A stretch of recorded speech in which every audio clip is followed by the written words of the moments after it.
तो वहीं से सनातन में स्त्री की क्या स्थिति है उसका वो आकलन स्वयं करते होंगे कि हम लोग सीता राम और राधा कृष्ण बोलते हैं, महिलाओं की पूजा की जाती है, आराधना की जाती है और नारी को शक्ति का स्वरूप कहा जाता है। किसी की बयान देने से सनातन की शक्ति कमजोर नहीं होगी और सनातन संस्कृति ही हमें अछूत का भेद मिटाने का ज्ञान देती है।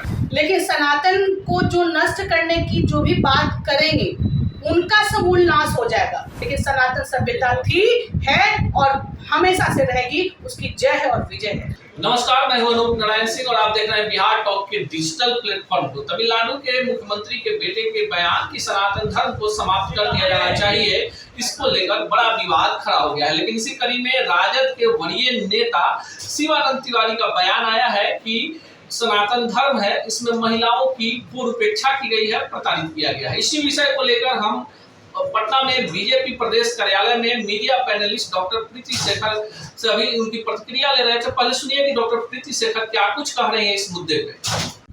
मैडम, सनातन धर्म को लेकर एक बार फिर आरजेडी की तरफ से बात है। वहाँ कहा जा रहा है कि महिलाओं को उसमें तवज्जो नहीं मिलता है और ये बयान है शिवानंद तिवारी जो कि लालू जी के काफ़ी करीबी हैं। सनातन को लेकर लगातार जो है विपक्ष आप लोगों पर बात कर रहा है, क्या करें? देखिए, शिवानंद तिवारी जी तो बहुत विद्वान व्यक्ति हैं और वो लगातार भाषणों में भी ये कहा करते हैं कि यत्र नार्यस्तु पूज्यन्ते रमन्ते तत्र देवता। तो जब इस वाक्य को वो कहते हैं, सूत्र को का जब उच्चारण करते हैं, तो वहीं से सनातन में स्त्री की क्या स्थिति है उसका वो आकलन स्वयं करते होंगे। हमारी सनातन की संस्कृति तो ऐसी रही है कि हम लोग सीता राम और राधा कृष्ण बोलते हैं। हमारी सनातन सभ्यता तो इस बात का द्योतक है कि यहाँ पर हम सदैव से महिलाओं की पूजा की जाती है, आराधना की जाती है और नारी को शक्ति का स्वरूप कहा जाता है। शिवानंद तिवारी जी अपने ज्ञान में थोड़ी वृद्धि कर ले और वो जिस काल खंड में रह रहे हैं, अभी से हमारे धर्म संस्कृति और अध्यात्म की तरफ थोड़ा सा ज्ञान यदि वो अर्जित करने की कोशिश करेंगे तो निश्चित तौर पे उन्हें इस बात का आकलन हो जाएगा कि हमारी सनातन कितनी मजबूत है। किसी की बयान देने से सनातन की शक्ति कमजोर नहीं होगी, बल्कि हमारा सनातन शुरू से ही सनातन पर कोई भी प्रहार यदि किसी ने कभी किया है तो उसकी क्षति हुई है, उसका ही लॉस हुआ है। वो अपने गंतव्यों से पीछे हटा है। सनातन की जिसने भी पूजा की है, सनातन सभ्यता संस्कृति को जिसने भी अपनाया है, वहाँ पर सभी लोग आगे बढ़ने का वो काम किए हैं और सनातन संस्कृति ही हमें अछूत का भेद मिटाने का ज्ञान देती है। आप याद करिए, भगवान श्री रामचंद्र जी ने भी सबरी का झूठा बेर खाया था, तो वहाँ पर क्या सनातन सभ्यता संस्कृति पुरातन काल से ही हमें सभी जाति धर्म वर्ग संप्रदाय को साथ लेकर चलने का ज्ञान देती है और सनातन ही संस्कृति है जिसके बदौलत आज हमारा देश फिर से विश्व गुरु बनने की ओर अग्रसर है। तमिलनाडु के मुख्यमंत्री हैं, उनके बेटे जो हैं वो कहते हैं सनातन को समाप्त कर दिया जाना चाहिए। आपको लगता है कि राजनीति के लिए जो कि सनातन धर्म है उसको जो मानने वाले लोग हैं इस तरह के बयानों को किस रूप में लेती हैं? देखिए, उदयनिधि जी अभी कुछ ज़्यादा ही मुझे लगता है कि वो बोलने के क्रम में ऐसा वो बोल गए। लेकिन सनातन को जो नष्ट करने की जो भी बात करेंगे उनका समूल नाश हो जाएगा।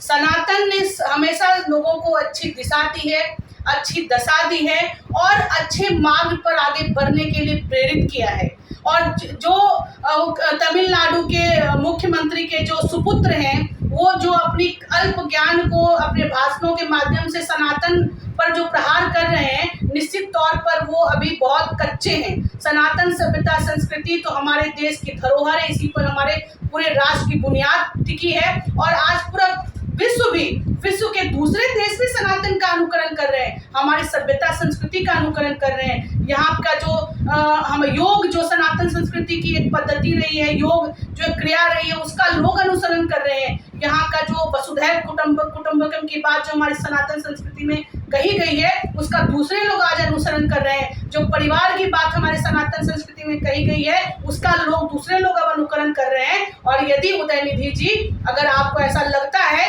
कि सनातन संस्कृति को समूल नष्ट कर देना चाहिए, तो मैं दावे के साथ कहती हूँ कि एक दिन आपका समूल नाश हो जाएगा। लेकिन सनातन सभ्यता थी, है और हमेशा से रहेगी, उसकी जय है और विजय है। बिहार सरकार के शिक्षा विभाग के द्वारा एक आदेश जारी किया गया था जिसमें हिंदू के जो पर्व त्योहार हैं उसमें छुट्टियां कैंसिल हो गई थी। रक्षाबंधन में भाजपा ने जमकर विरोध किया। अब सरकार यू टर्न मार गई है, आप इसको किस रूप में लेती हैं? क्यों यू टर्न मार लिया सरकार? दरअसल नीतीश जी को महिलाओं का ही श्राप लग गया और आज उसी के कारण आज उन्हें अपने निर्णय को वापस लेना पड़ा है।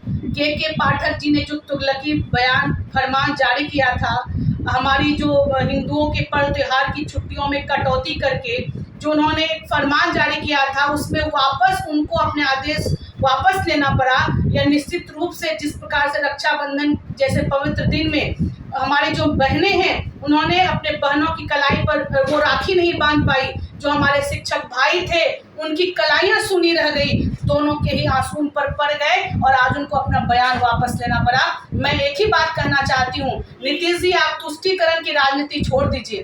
आप तुष्टीकरण के कारण आप जो इस प्रकार से हिंदू धर्म मान्यता जो है उसका आप अजीब तरीके से आप एक फरमान अचानक से जारी कर देते हैं, इसको करना बंद कर दीजिए। हम तो आज शिक्षा मंत्री जो हमारे बिहार सरकार के हैं, उन्होंने स्वयं आज हमने टीवी पर देखा कि वो बयान दे रहे थे कि जो के पाठक जी को सोच समझकर फैसला लेना चाहिए। तो आप सोच समझकर फैसला लें और लोगों की भावनाओं से आप खिलवाड़ नहीं करें। खासकर महिलाओं ने, यदि शराब बंदी हुआ था, अगर महिलाओं ने आपको यदि साथ दिया था, तो आज आप जिस प्रकार से महिलाओं के पवित्र भाई बहनों के पवित्र जो त्योहार होता है रक्षाबंधन, उस दिन आपने छुट्टी की कटौती कर आपने महिलाओं का भी हाय लेने का काम किया है। आप ऐसा नहीं करिए, ये मेरी नीति। तो आपने सुना कि जो भाजपा की मीडिया पैनलिस्ट हैं डॉक्टर प्रीति शेखर कह रही हैं कि जो सनातन धर्म है इसे कभी भी समाप्त नहीं किया जा सकता है। जो अल्पज्ञ हैं, जिन्हें ज्ञान नहीं है, वे तोड़ मरोड़ कर बातों को प्रस्तुत कर रहे हैं। जो लोग सनातन धर्म को समाप्त करने की बात कर रहे हैं, उन्हें